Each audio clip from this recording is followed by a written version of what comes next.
আদম মানে আদমের সন্তান। পৃথিবীতে যত মানুষ এসেছে, যত মানুষ আসবে, পরোক্ষভাবে প্রত্যেকটা মানুষ হচ্ছে আদমের সন্তান। সেটা ইহুদি হোক, খ্রিস্টান হোক, যেই জাতি হোক না কেন, যেই ধর্মের হোক না কেন, প্রত্যেকটা ধর্মের লোক বিশ্বাস করে আমাদের পূর্বপুরুষ এবং প্রথম যে নবী তিনি হচ্ছেন আদম আলাইহিস সালাম। আল্লাহ রাব্বুল আলামিন বলেছেন ইয়া বানি আদম, হে আদম সন্তান। আদম সন্তান বলে শুধুমাত্র মুমিন ব্যক্তিকে বোঝায় না, আদম সন্তান বলে শুধুমাত্র মুসলিমকে বোঝায় না, আদম সন্তান বলতে শুধুমাত্র রাসূল মুহাম্মদ সাল্লাল্লাহু আলাইহি ওয়াসাল্লামকে যারা অনুসরণ করে তাদেরকে বোঝায় না। আদমের কাছ থেকে যত মানুষ এসেছে, যত মানুষ আসবে, সমস্ত মানুষকে আল্লাহ রাব্বুল আলামিন যে বিধানটা দিয়েছেন সেই বিধান সম্পর্কে বলতেছেন কদ আনজালনা আলাইকুম লিবাসান, অবশ্যই আমি তোমাদের উপর পোশাক পরিচ্ছদের বিধান নাজিল করেছি। আনজালনা, নাজ্জালা মানে ও নাজিল করা, আনজালা মানে নাজিল করা। ইন্না নাহনু নাযালনা যিকরা ওয়া ইন্না লাহু লাহাফিজুন। আল্লাহ বলেছেন, এখানে বলেছেন নাজ্জালনা, আমি নাজিল করেছি। এই নাজ্জালনা মানে আল্লাহ রাব্বুল আলামিন ধীরে ধীরে নাজিল করেছেন, আস্তে আস্তে নাজিল করেছেন, প্রেক্ষাপট অনুযায়ী আল্লাহ রাব্বুল আলামিন নাজিল করেছেন। আর আরেকটি যে শব্দ যেটা রয়েছে সেটা হচ্ছে আনজালনা, আমি নাজিল করেছি। এর অর্থ হচ্ছে আমি নাজিল করেছি। এই নাজিল হচ্ছে একেবারে কমপ্লিটভাবে নাজিল করা, একই দিনে নাজিল করা, এই বস্তু সঙ্গে পরিপূর্ণভাবে নাজিল করা। মহান আল্লাহ রাব্বুল আলামিন বলতে সূরাতুল কদর, ইন্না আনজালনাহু ফি লাইলাতিল কদর, নিশ্চয় আমি কদরের রাত্রিতে পুরো কোরআনটা আমি একটি রাত্রিতে নাজিল করেছি। সেটা হচ্ছে কোন রাত? কদরের রাত। এখানে এক রাতে পুরো কোরআন নাজিল করেছেন কদর রাত্রিতে। আর সেখান থেকে লাহ্ মাহফুজ থেকে আস্তে আস্তে ধীরে ধীরে বিভিন্ন প্রেক্ষাপট অনুযায়ী আল্লাহ রাব্বুল আলামিন মুহাম্মদ সাল্লাল্লাহু আলাইহি ওয়াসাল্লাম এর উপর ধীরে ধীরে অবতীর্ণ করেছেন, যার মেয়াদ হচ্ছে দীর্ঘ 23 বছর। ধীরে ধীরে নাজিল করা, প্রেক্ষাপট অনুযায়ী নাজিল করা। এখানে বলা হয় নাজ্জালনা, আল্লাহ রাব্বুল আলামিন বলছেন কদ আনজালনা আলাইকুম লিবাসান, অবশ্যই অবশ্যই তোমাদের জন্য আমি লেবাসটাকে নাজিল করে দিয়েছি। উদ্দেশ্য কি? যাতে করে তোমরা এই লেবাসের মাধ্যমে তোমরা তোমাদের লজ্জাস্থান আবৃত করবে, লজ্জাস্থান ঢেকে রাখবে। আল্লাহর পক্ষ থেকে নাজিলকৃত যে পোশাক, আল্লাহ যে পোশাকের বিধান দিয়েছেন, এই পোশাকের বিধান দেওয়ার একমাত্র যেটা উদ্দেশ্য সেটা হচ্ছে মহান আল্লাহ রাব্বুল আলামিন নিজে বলেছেন, যাতে করে তোমাদের এই পোশাকের মাধ্যমে লজ্জাস্থান ঢেকে রাখা যায়, এই পোশাকের মাধ্যমে যেন লজ্জাস্থান আবৃত করে রাখা যায়, যাতে করে লজ্জাস্থান দেখা যেন না যায়। এটা খুবই গুরুত্বপূর্ণ। লজ্জাস্থান হেফাজত করা খুবই গুরুত্বপূর্ণ। আল্লাহ রাব্বুল আলামিন লজ্জাস্থানের বিধানের জন্য, লজ্জাস্থান ঢাকার জন্য পোশাকের বিধান দিলেন। যেই পোশাকের লজ্জাস্থান ঢাকে না, এটা আল্লাহর পক্ষ থেকে বিধানকৃত পোশাক নয়।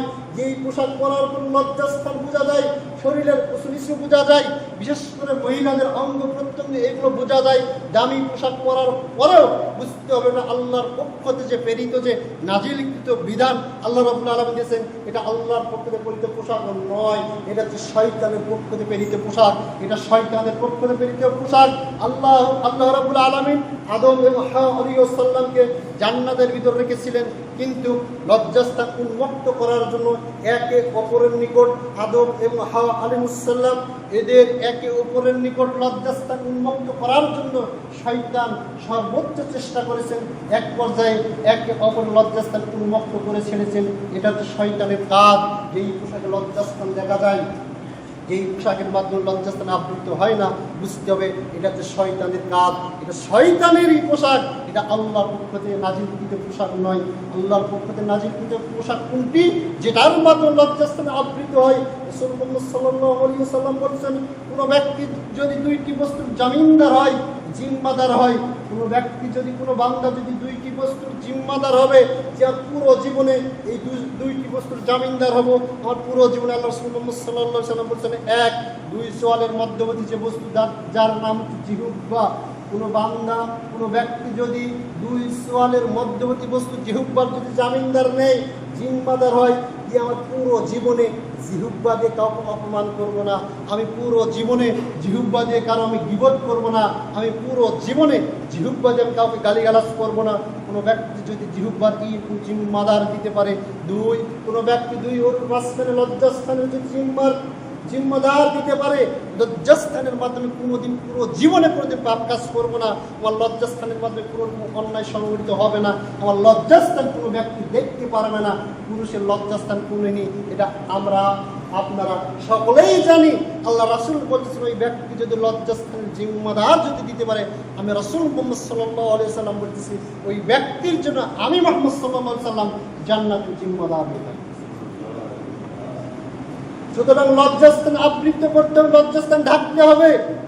ফুটবল খেলতেছেন, লজ্জাস্থান আবৃত নেই, পুরুষের লজ্জাস্থান নাভি থেকে হাঁটুর উপর পর্যন্ত লজ্জাস্থান আবৃত করতে হবে। এমন পোশাক পরা যাবে না, মহিলারা এরকম পোশাক পরে ফুটবল খেলতেছে, ক্রিকেট খেলতেছে, কত রকম খেলা তারা খেলতেছে যেখানে লজ্জাস্থান উন্মুক্ত হয়ে যাচ্ছে, লজ্জাস্থান একেবারে দেখা যাচ্ছে, এমন গেঞ্জি পরে তারা খেলাধুলা করতেছে, লজ্জাস্থান উন্মুক্ত।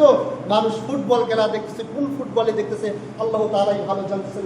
এমন পোশাক পরে তারা খেলোয়াড়, তারা খেলা করতেছেন, আর বাপ হাত তাড়াই দিতেছেন, গোল দিলে বাপ হাত তাড়াই দিতেছেন, জেনার পাপ নিয়ে, জেনার কাপ নিয়ে যখন বাসায় ফিরতেছেন, বাপ মনে করছেন বিশাল কাপ নিয়ে আসতেছেন, এটা বিশ্ব কাপ নিয়ে আসতেছেন না, এটা বিশ্ব পাপ নিয়ে আসতেছেন, সে কখনই বুঝতে পারতেছে না।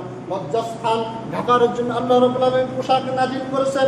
তাহলে গত জুমায় আমাদের আলোচনা শেষ হয়েছিল, সেটি হচ্ছে অঙ্গ প্রত্যঙ্গের মধ্যে হাত আঙ্গুল, এখান থেকে আমাদের আলোচনা শেষ হয়েছিল। এখন যে বিষয় আমরা যেই কাজটা করব সেটা হচ্ছে হাত পর্যন্ত তো আমরা সাজালাম, এখন আমরা পোশাক পরিধান করব। আমরা পোশাক করব কবে যে বিশ্বকাপ, এটা কিন্তু আপনারা আমরা সকলেই জানি। গত কয়েকদিন আগে যে খেলা হয়েছে সেখানে কে কয়টা গোল দিয়েছে এটা আমরা সকলেই জানি। পোশাক কোন নিয়মে পড়তে হবে, পোশাক পরার দোয়া যদি আপনাকে যদি ধরি আপনি বলতে পারেন না।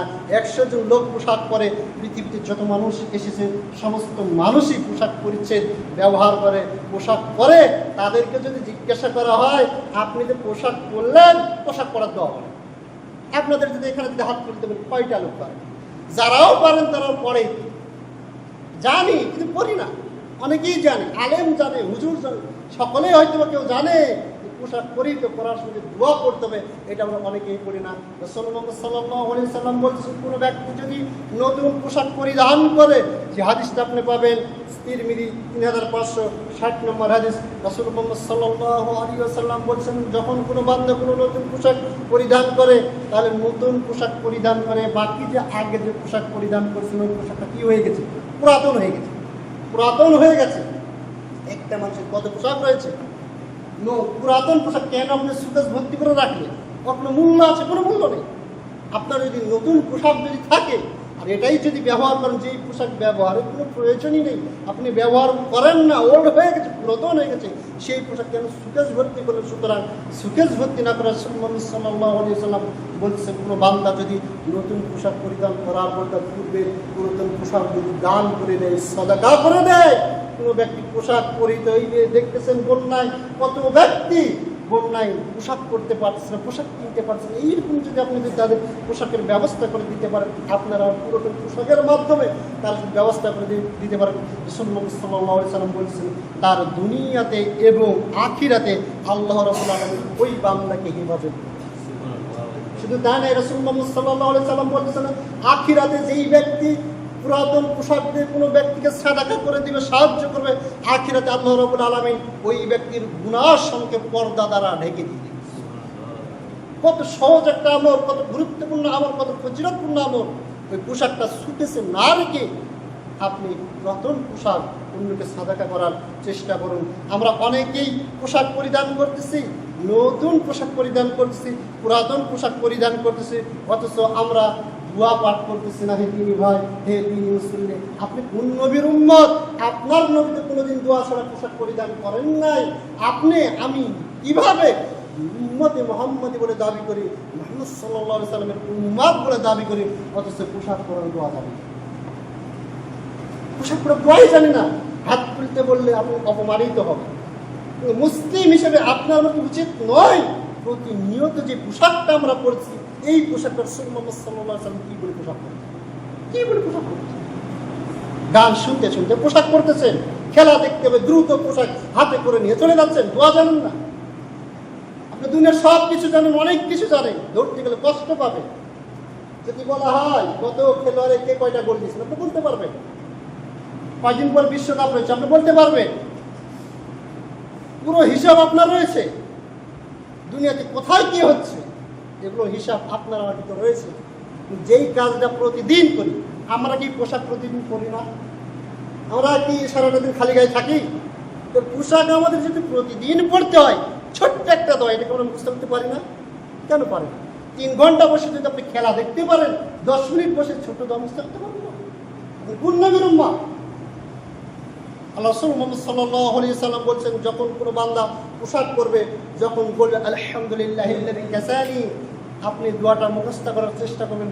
ছোট্ট দোয়া, যে হাদিসটা আপনার রয়েছে আবু দাউদ 4023 নম্বর হাদিস। আবু দাউদ আজকে হাদিস অ্যাপস ডাউনলোড করে নিয়ে খেলা না দিকে অন্তত 5টা মিনিট চেষ্টা করেন, ইনশাআল্লাহ মুখস্থ হয়ে যাবেন।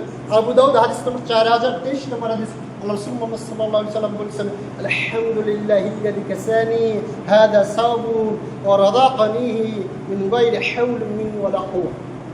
এতটুকু পোশাক পরিধানের দোয়া।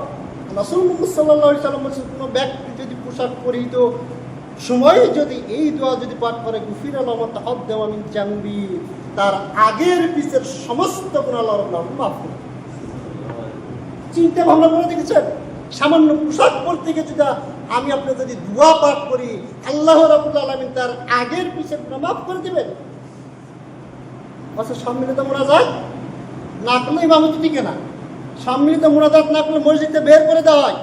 এর কোনো দলিল আপনি দেখাতে পারবেন না যে হাত তুলে যদি আমি যদি ইমাম সাহেব যদি দোয়া করেন আর আমরা যদি আমিন আমিন যদি বলতে থাকি, আমার আগের পিছের সমস্ত গুনাহ মাফ হয়ে যাবে। হাদিস সহিহ বুখারী, সহিহ মুসলিম, আবু দাউদ, নাসাই, এই মর্মে কোনো হাদিস আপনি দেখাতে পারেন না। অথচ হাদিস প্রমাণ করতেছে, কোনো ব্যক্তি যদি পোশাক পরার পূর্বে যদি এই দোয়া যদি পাঠ করে, আলহামদুলিল্লাহিল্লাযী কাসানি হাদা সাওবুন ওয়া রাযাকানি মিন গায়রি হাওলিন মিন্নি ওয়ালা কুওয়া, এই দোয়া যদি পাঠ করে, আল্লাহর রাসূল বলছেন তার আগের পিছের সমস্ত গুনাহ মাফ করে দিবেন। আমার আপনার কি দরকার? বাপ মারা গেছে 40 দিয়ে এই দোয়া করে নেওয়া, এটা দরকার না পোশাকের দোয়া শেখা দরকার? আজকে তো অন্তত জানলেন ছোট্ট একটা দোয়া, এই দোয়ার মাধ্যমে আগের পিছের গুনাহ মাফ হয়ে যায়। হুজুর ভাড়া করার দরকার আছে? অন্তত এই একটার উপর আমল করার চেষ্টা। সুতরাং প্রত্যেক মুসলিম হিসেবে উচিত হবে পোশাক পরার পূর্বে অবশ্যই আমাদের এই দোয়াগুলো পাঠ করা। আরেকটি যে বিষয়, সেটি হচ্ছে অনেকেই আমরা কি করি, যখন নতুন পোশাক পরে বাপরে বরের মতো লাগতেছে, এটা মতো লাগতেছে, মাশাআল্লাহ মাশাআল্লাহ ইত্যাদি ইত্যাদি বলি না? এক ব্যক্তি নতুন পোশাক পরিধান করেছে, তাকে দেখে আমরা বিভিন্ন রকমভাবে তার প্রশংসা করি। বলেন, একজন ব্যক্তি বলেন যে একটা ব্যক্তি নতুন পোশাক পরেছেন, এই নতুন পোশাক পরা ব্যক্তিকে দেখে একটা দোয়া পাঠ করতে হবে। কে জানে? একজন ব্যক্তি জানে। কেউ জানে? অবস্থা দেখেছেন? এগুলো জানা কত জরুরি, কত জরুরি। খুবই ছোট্ট একটা হাদিস, খুবই ছোট্ট একটা দোয়া। যে কোনো ব্যক্তি যদি নতুন পোশাক যদি পরিধান করে, যে হাদিসটা আবু দাউদ 4029 নম্বর হাদিস। আল্লাহ রাসূল মুহাম্মদ সাল্লাল্লাহু আলাইহি সাল্লাম বলেছেন, যে ব্যক্তি নতুন পোশাক পরিধান করে তাকে যদি তোমরা যদি দেখো, তাহলে তোমরা বলো তুবাল্লি ওয়া ইকলাফাহুল্লাহু তাআলা, ইকলাফাল্লাহু তাআলা। শুধু তুবাল্লি এতটুকু মুখস্থ করবে, আর ইকলিফুল্লাহু তাআলা এটা আমাদের অনেকেরই মুখস্থ। এই দোয়া পাঠ করতে হবে। কোনো ব্যক্তি যদি পোশাক পরিহিত যায়, নতুন পোশাক যদি পরিহিত যায়, বিশেষ করে যারা বর তারা নতুন পোশাক পরিহিত যায়, তাদেরকে দিকে দোয়া পাঠ করতে হবে। না আপনি মাশাআল্লাহ বলবেন, হ্যান্ডসাম লাগতেছে, এগুলো মুসলিম হিসেবে আমাদের উচিত হচ্ছে সর্ব অবস্থায় দোয়া পাঠ করা। আমরা বলি হুজুরের আপনার আহলে হাদিসরা দোয়া করে না। আহলে হাদিসরা যত দোয়া করে, পৃথিবীতে আর কোনো দল, আর কোনো ইমাম, আর কোনো মুহাদ্দিস এত দোয়া হবে না। আহলে হাদিসরা যত দোয়া শিক্ষা দেয়, এগুলো দোয়া ইতিপূর্বে কোনো আলেমের মুখ থেকে আপনারা শুনেছেন? একটা লোক বলেন যে নতুন পোশাক পরিহিত অবস্থায় যাবে, তাকে দেখে দোয়া পাঠ করতে হবে। কোনো ব্যক্তি একটা আলিমের কাছ থেকে শুনেছেন ইতিপূর্বে? এই প্রথম শুনলেন। তাহলে চিন্তা ভাবনা করতেন, আহলে হাদিস এটাই চায়, দোয়া শিক্ষা দিতে চায়, আপনাদেরকে দোয়া শিক্ষা দিতে চায়। আচ্ছা, আমরা এটা জানি না, আমরা জানি না। সুতরাং নতুন পোশাক পরতে গেলে দোয়া পাঠ করবেন, নতুন পোশাক যিনি পরবেন তাকে দেখেও দোয়া পাঠ করতে হবে। নিজে যখন আপনি পোশাক করবেন তখন আপনি দোয়া পাঠ করবেন। অবশ্যই যখন হাতাটা লাগবে না, আগে কোন হাতের হাতা লাগাতে হবে? ডান হাতে হাতা লাগাবেন, হাদিস দ্বারা প্রমাণিত। পোশাক শেষ, এখন আপনি কার সামনে দাঁড়াবেন? সুন্দরভাবে সাজলেন, সাজার পরে আমি সুন্দর হয়েছি না, এর জন্য কার সামনে দাঁড়াতে হবে? আয়নার সামনে দাঁড়াতে হবে। আয়না দেখার দোয়া কে কে জানে? এই 2-3 জন, আর কেউ আয়না তো দেখেন না নাকি? অবস্থা দেখেন, আমরা সকলে আয়নার সামনে দাঁড়াই। আয়না দেখার জন্য রাসূল মুহাম্মদ সাল্লাল্লাহু আলাইহি ওয়াসাল্লাম দোয়া শিক্ষা দিয়েছে, দোয়াই জানি না। সুতরাং তারা আয়না দেখার দোয়া জানে না, তখন তারা কখনো আয়নার সামনে দাঁড়াতে পারে না। দোয়া মুখস্থ করতে পারেনি, আয়নার সামনে দাঁড়ান কিভাবে? আপনি পোশাক পরে দোয়া মুখস্থ করতে পারেননি, আপনি পোশাক পরেন কিভাবে? সকলের জামা খুলে নেওয়া, দোয়া জানলো না কেন? দুনিয়া সব কিছু জানলো, দোয়া জানলো না কেন? রাসূল মুহাম্মদ সাল্লাল্লাহু আলাইহি ওয়াসাল্লাম তিনি বলেছেন, যখন আয়না দেখবে তখন তোমরা বলবে আলহামদুলিল্লাহি আল্লাহুম্মা হাসানতা খালকি ফাআহসিন খুলুকি।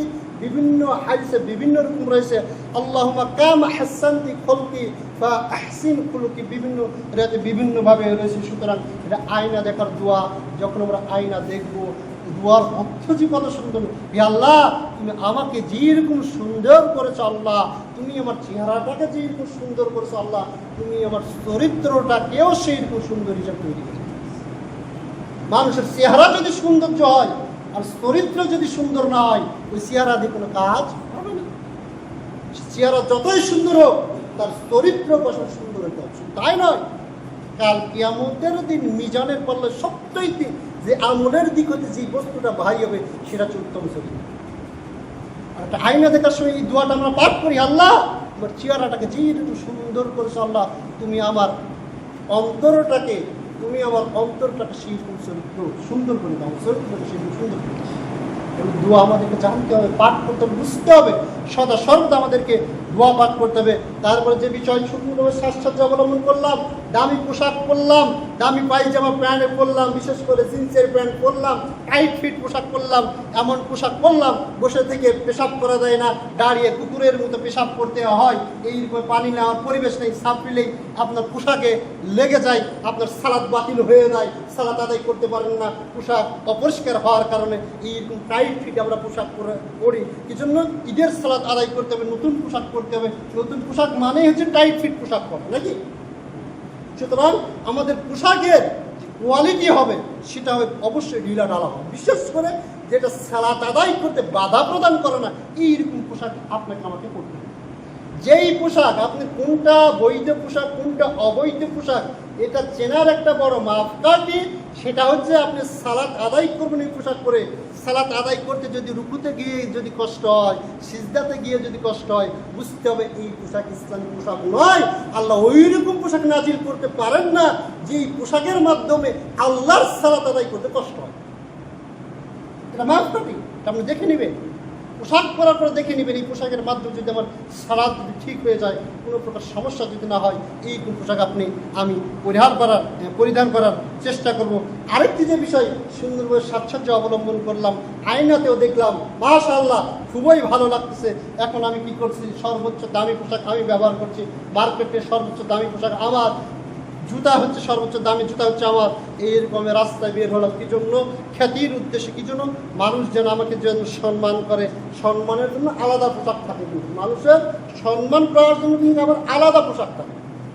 এটা শ্বশুর বাড়ি দেওয়ার জন্য পোশাক, এটা হচ্ছে মনে করেন যে ঈদের সালাতের জন্য পোশাক, এটা মনে করেন হুঁশিয়ার মিলের সঙ্গে দাঁড়াবো ওখানকার পোশাক। এইরকম সম্মান খ্যাতির জন্য আল্লাহ সাল্লাল্লাহু আলাইহি ওয়াসাল্লাম বলছেন, কোনো বান্দা সম্মান এবং খ্যাতির জন্য দামি পোশাক পরিধান করে, কোনো বান্দা দুনিয়াতে সম্মান খ্যাতির জন্য দামি পোশাক পরিধান করে, আল্লাহ রাব্বুল আলামিন তাকে ভালোবাসেন, এতটাই ভালোবাসেন, কাল কিয়ামতের দিন আল্লাহ রাব্বুল আলামিন তাকে সর্বোচ্চ দামি এবং সম্মানজনক পোশাক পরাবেন। সুবহানাল্লাহ বললেন না? দুনিয়াতে কোনো ব্যক্তি যদি দামি পোশাক পরিধান করে মানুষকে দেখানোর উদ্দেশ্যে, সম্মান বৃদ্ধির জন্য, ভিতরে যদি অহংকার সৃষ্টি হয়, বিশেষ করে মহিলারা দেখবেন এইরকম পোশাক পরিধান করে বিয়ে বাড়িতে যায়, আমার পোশাকের দাম এত, অমুককে পোশাক করে, এই কত যে কথা দেখবেন, কত কথা। আল্লাহ রাসূল বলছেন কাল কিয়ামতের দিন আল্লাহ রাব্বুল আলামিন সেই দিন তাদেরকে দামি পোশাক পরাবেন, তবে পোশাকের সাথে আগুন যুক্ত করে দেওয়া হবে, জাহান্নামের সর্বোচ্চ দামি পোশাক তাকে পরানো। দুনিয়াতে কোনো ব্যক্তি পোশাক নিয়ে অহংকার, পোশাক নিয়ে যদি গৌরব করে, পোশাক নিয়ে যদি খ্যাতি লাভের চেষ্টা করে, সম্মান লাভের যদি চেষ্টা করে, রাসূল মুহাম্মদ সাল্লাল্লাহু আলাইহি ওয়াসাল্লাম বলেছেন জাহান্নামের মধ্যে দামি পোশাক পরে না, তার মধ্যে শাস্তিটা কি হবে? বেশি হবে। মানে এমন দামি পোশাক পরানো যাতে তার শাস্তি কি হয়? বেশি হবে। দামি পোশাক পরানো। যে হাদিসটা আপনার আবু দাউদ 4029 নম্বর হাদিস, রাসূল মুহাম্মদ সাল্লাল্লাহু আলাইহি ওয়াসাল্লাম তারপরে বলছেন কোন ব্যক্তি যদি বিজাতীয় অনুসরণে যদি করে, কাল কিয়ামতের দিন হাসর নাসর ওই জাতির সাথেই তারা হবে। সুতরাং আপনার আমার পোশাক যেন কোনো বিজাতীয় অনুকরণে যেন না হয়, কোনো হিন্দু আনি খ্রিস্টান, ইহুদি খ্রিস্টান খেলোয়াড়ের নায়িকাদের এদের অনুকরণে যেন আপনার আমার যেন পোশাক যেন না হয়। তারপরে যে পয়েন্ট আমাদের লক্ষ্য রাখতে হবে, পুরুষের পোশাকের ক্ষেত্রে রেশমের পোশাক পুরুষদের জন্য চিরতরের জন্য হারাম। পুরোটাই রেশমের পোশাক পুরুষদের জন্য চিরতরের জন্য হারাম। শুধু তাই নয়, রাসূল মুহাম্মদ সাল্লাল্লাহু আলাইহি সাল্লাম বলেছেন কিয়ামতের আলামত হচ্ছে তিনটি। তার একটা আলামত হচ্ছে পুরুষরা রেশমটাকে হালাল করে নেবে। রেশমের পোশাকটা পরা এটা পুরুষ হালাল মনে করে নেবে শেষ জামানায়। এক পর্যায়ে এইরকম পোশাক পরিধান করে, এইরকম দামি পোশাক পরিধান করে তারা মদ খাবে, নেশা খাবে, জোয়ার সাথে জড়িত হবে, পাপ কাজের সাথে জড়িত হবে। এক পর্যায়ে সকালে সে শুকুর কুকুর বানর সে পরিণত হবে। রেশমের কাপড় একসময় মানুষ হালাল মনে করবে, আজকে দেখেন এটা আমাদের জন্য হালাল। তারপর পুরো একেবারে যেটা হলুদ, একেবারেই হলুদ রং, যেখানে অন্য কোনো রং নেই, একেবারে পুরো যেটাই হলুদ, গাঢ় হলুদ রং, এইরকম গেঞ্জি, এইরকম পোশাক পুরুষদের জন্য হারাম, করতে পারবেন। এগুলো জানার চেষ্টা করবেন, এগুলো আমরা কিন্তু ব্যবহার করছি। তাহলে পোশাকের ক্ষেত্রে একেবারে পুরো হলুদ রং এইরকম পোশাক পরিধান করা যাবে না। যে হাদিস আবু দাউদ 4044 নম্বর হাদিস, ঠিক অনুরূপভাবে একেবারে পুরো লাল রং, পুরো লাল, একেবারে পুরো লাল রং এবং জাফরানের রং, যেগুলো জাফরান জনিত যেরকম কালার রয়েছে, জাফরান আপনারা চিনেন না, জাফরানের মধ্যে যেরকম কালার রয়েছে পুরো লাল এবং জাফরানের রং যেগুলো রয়েছে, এইরকমভাবে পোশাক পুরুষদের জন্য হারাম, এগুলো ব্যবহার করতে পারবে না। হাদিস সহিহ বুখারী 5845, 46 সহিহ মুসলিম 2101, এছাড়া সহিহ বুখারী 355, 5848 সহ অসংখ্য হাদিসগুলো রয়েছে। পুরুষ একেবারে হলুদ রং, একেবারে লাল রং, জাফরানের যে এরকম লাল রং রয়েছে, এইরকম রঙের পোশাক পরতে পুরুষ পারবে না।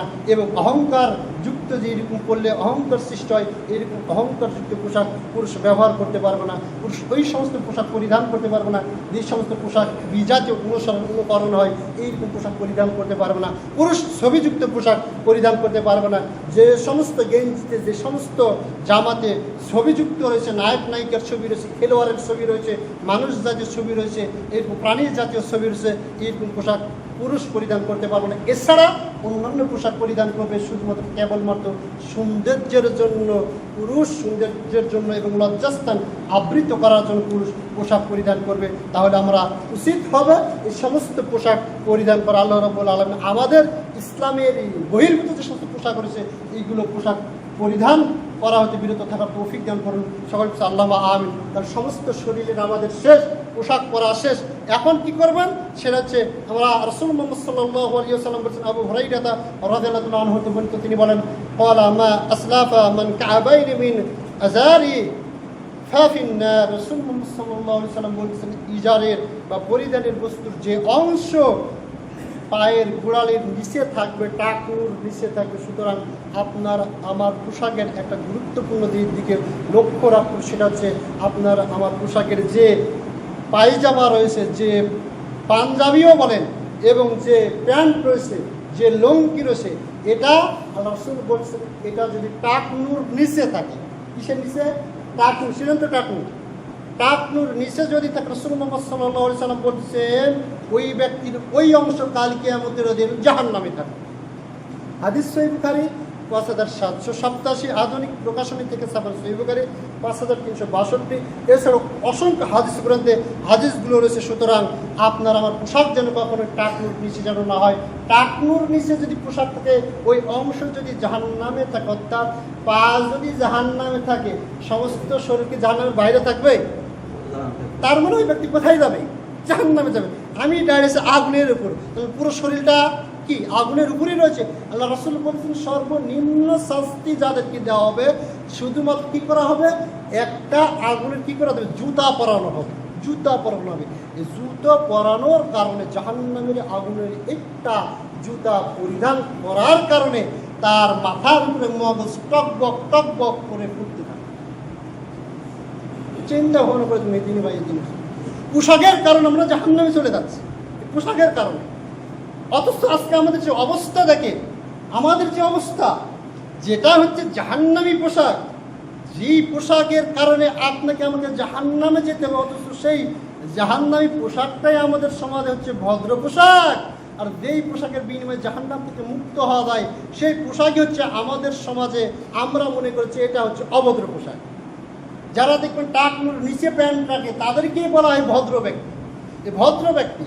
আর যারা কেটে টাকনুর উপরে রাখে তাদেরকেই বলা হয় অভদ্র ব্যক্তি। কি তার ঠ্যাঙ্গা লাগতেছে, ঠ্যাঙ্গা লাগতেছে। দিনী ভাই, দিনী মুসল্লি, অনুরোধ করছে আপনার চোখের সামনে আপনার টাকা দিয়ে আপনার সন্তান প্যান্ট টাকনুর নিচে রয়েছে, এটা আপনার চোখের সামনে ঘোরাফেরা করছেন। আর আমি পিতা হয়ে তাদেরকে বাধা প্রদান করতে পারি না। 10টা টাকা আপনি চা খাওয়ার জন্য দিতেছেন, 10টা টাকা আপনি জিনিস খাবারের জন্য দিতেছেন, অথচ আপনি 10টা টাকা দিতে পারতেছেন না। এই উদ্দেশ্যে যে যাও বেটা এই 10টা টাকা নিয়ে প্যান্টটাকে টাকনুর উপর কেটে নিয়ে আসো, সিলাই করে নিয়ে আসো, এটা আপনি বলতে পারেন না। কি জন্য? আপনি দায়িত্বশীল নন। আপনি যদি দায়িত্বশীল যদি হতেন তাহলে আল্লাহর বাণী বলছেন কু আনফুসাকুম ওয়া আহলিকুম নারা, তোমরা আগে নিজে জাহান্নামের আগুন থেকে বাঁচো, তারপর পরিবার পরিজনকে জাহান্নামের আগুন থেকে বাঁচাও। যে দায়িত্বশীল জাহান্নামের আগুন থেকে তার পরিবারকে বাঁচাতে পারে সেই প্রকৃত দায়িত্বশীল। আর যে দায়িত্বশীল নিজের পরিবারকে জাহান্নামের আগুন থেকে বাঁচাতে পারে না, চোখের সামনে টাকনুর নিচে প্যান্ট পরে ঘোরাফেরা করছে, তারপরে কিছু বলতে পারে না, বুঝতে হবে এ হচ্ছে দায়িত্বশীল। তবে এই দায়িত্বশীল, ওই দায়িত্বশীল কোন দায়িত্বশীল? ওই দায়িত্বশীল হচ্ছে দায়িত্বশীল। ওই ব্যক্তির জন্য আল্লাহ রাসূল বলছেন, আল্লাহ রাব্বুল আলামিন জান্নাতকে হারাম করে দিয়েছেন কোন ব্যক্তির জন্য? যেই ব্যক্তি হচ্ছে দায়ুস, তার চোখের সামনে পাপ কাজ করে তার সন্তান, তার চোখের সামনে অন্যায় কাজ করে তার সন্তান, অথচ সে কিছু বলতে পারে না। এই হচ্ছে দায়ুস। রাসূল সাল্লাল্লাহু আলাইহি ওয়াসাল্লাম বলেছেন ওই ব্যক্তির জন্য আল্লাহ রাব্বুল আলামিন জান্নাতকে হারাম করে দিয়েছেন। কত কঠিন বাক্য, কত কঠিন বাক্য। গত কয়েকটি সময় বলা হয়েছিল যে পুরুষের বেশধারী নারী জান্নাতে যাবে না, নারীর বেশধারী পুরুষও জান্নাতে যাবে না। টাকনুর নিচের পোশাক হচ্ছে নারীর, টাকনুর নিচের পোশাক হচ্ছে নারীর। অথচ আমাদের সমাজ একেবারে উল্টা হয়ে গেছে। তারা যে শুজ প্যান্ট পরে, এই একেবারে টাইট ফিট শুজ প্যান্ট যারা পরে, তাদের প্যান্ট দেখবেন টাকনুর উপরে। নারীদের প্যান্ট, তারা যে প্যান্টগুলো পরে দেখবেন তাদের প্যান্ট কিন্তু টাকনুর উপরে। আর পুরুষরা আবার যারা প্যান্ট পরে তাদের প্যান্ট আবার টাকনুর নিচে, একেবারে উল্টা। ওই পুরুষকেও জাহান্নামী বানাচ্ছে, মহিলাদেরকেও জাহান্নামী বানাচ্ছে। বিশাল একটা চক্রান্ত। আমি আপনার বোঝার চেষ্টা করতেছি না। আপনি মনে করেন হুজুর টাকা নিচে রাখলে কতটুকুই পাপ, কতটুকু পাপ নেই। আল্লাহ রাসূল বলছেন জান্নাত হারাম। কতটুকু পাপ মানে? অত সহজ ব্যাপার মনে করেন? জান্নাত হারাম হয়ে যতটা সহজ মনে করেন, সামান্য বিষয় মনে করেন। সুতরাং দিনী ভাই, দিনী মুসল্লি, অনুরোধ করছি এখানে অন্তত যারা আছেন তাদের পোশাক যেন কখনো যেন টাকনুর নিচে যেন না হয়। এখানে যারা আছেন তাদের অনুরোধ করছি তাদের সন্তানের পোশাক আজকে গিয়ে দেখবেন, প্রয়োজন হলে প্যান্ট পরাবেন, প্যান্ট পরার পরে দেখবেন টাকনুর নিচে যাচ্ছে না। যদি যাই দাগ টেনে দিয়ে বলেন আমি টাকা দিতেছি, দর্জির কাছে গিয়ে কেটে নিয়ে আসুন। এখানে তো ফিটিং রয়েছে, দেখি এখানেই দোকান রয়েছে, সেখানে কেটে নিয়ে আসুন। ঢিলা ঢালা পোশাক এমনভাবে টাইট করেন না যে পেশাব করতে পারবেন, এইরকম করেন না। টাকা দিয়ে কিনেছেন ঢিলা ঢালা, 300 টাকাতে কিনেছেন ঢিলা ঢালা পোশাক, এসে দেখছেন ঢিলা ঢালা, উল্টা আবার 100 টাকাতে টাইট করে নিচ্ছে, উল্টা টাইট করে দিচ্ছে। সুতরাং আল্লাহ রাব্বুল আলামিন বোঝার তৌফিক দান করুন। সকল আল্লাহ আমিন। আরেকটি যে বিষয়, পুরুষ যেন পোশাক যেন পুরুষের যেন লজ্জাস্থান রয়েছে তার উপরে যেন না ওঠে। সুতরাং যতটুকু খেলা রয়েছে খেলাগুলো বৈধ, তবে এই বিষয় মাথায় রাখবেন। রাসূল মুহাম্মদ সাল্লাল্লাহু আলাইহি সাল্লামের যে আরেকটি যে হাদিস রয়েছে, 40 দিনের পূর্বে হাত পায়ের নখ আমাদেরকে কাটতে হবে। পায়ের যে নখটা রয়েছে এটা আমাদেরকে 40 দিনের পূর্বে কাটার চেষ্টা করুন। যদি কোনো ব্যক্তি যদি পায়ের জুতা যদি ছিঁড়ে দেয়, রাস্তাঘাটে চলতে গিয়ে যদি কারো ব্যক্তি যদি পায়ের জুতা যদি ছিঁড়ে দেয়, রাসূল মুহাম্মদ সাল্লাল্লাহু আলাইহি সাল্লাম বলছেন তোমরা এক পায়ে জুতা দিয়ে হেঁটো না, এটা হচ্ছে শয়তানের বৈশিষ্ট্য। শয়তান এক পায়ে জুতা দিয়ে হাঁটে। সুতরাং কোনো ব্যক্তির যদি এই জুতা যদি ছিঁড়ে দেয় রাস্তাঘাটে চলতে গিয়ে, এক পায়ের জুতা ছিঁড়ে গেলে 2টাই জুতা হাতে নিয়ে যাবে। এটা অপমানের কোনো বিষয় না। 2টা জুতা খুলে নেবেন, নিয়ে হাতে নিয়ে যাবেন। অতঃপর যখন সে জুতা পরে 2টা জুতাই পরিধান করবে। সুতরাং আল্লাহ রাব্বুল আলামিন যে বিষয়টা আমরা আলোচনা করলাম, পুরুষের মাথা থেকে পা পর্যন্ত ইসলামিক আদব যথেষ্ট চেষ্টা করলাম কোরআন এবং হাদিস থেকে দলিল ভিত্তিক আলোচনা করার। ইনশাল্লাহ চেষ্টা করেছি পুরুষের মাথা থেকে পা পর্যন্ত ইসলামিক আদব, পায়ের নখ থেকে জুতা থেকে আমাদের আলোচনা শেষ হলো।